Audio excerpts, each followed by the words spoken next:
بسم اللہ الرحمن الرحیم۔ افجاد تہذیب وارڈ کے موجود دوستوں السلام علیکم۔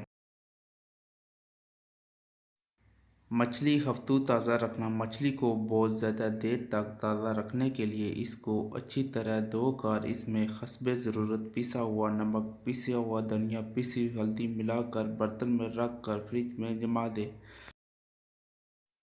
ذائقے دار پکوڑے بناتے وقت اگر تھوڑا سا لہسن پیس کر بیسن میں ڈال دیں تو ذائقہ بھی اچھا ہو جائے گا اور بھاری پن بھی نہیں رہے گا۔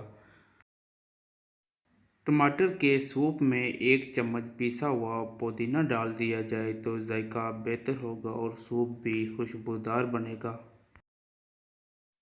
فرنیچر کے سفید داغ دور کرنا۔ فرنیچر پر پانی گرنے سے سفید سے نشان پڑ جاتے ہیں۔ ان کو دور کرنے کے لیے ویسلین آہستہ آہستہ ملائیں۔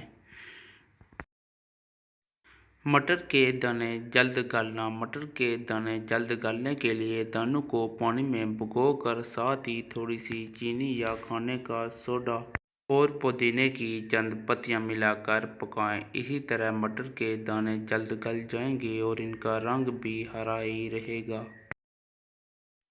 پائے کی بدبو سے نجات۔ اکثر لوگ پائے کی بدبو کی وجہ سے اسے پکانے سے کتراتے ہیں۔ اگر پائے پکاتے وقت اس میں تھوڑا سا سفید زیرہ، دار چینی اور لونگیں ڈال دی جائیں تو گھر میں ناگوار مہک نہیں آئے گی اور پائے بھی مزیدار بنیں گے۔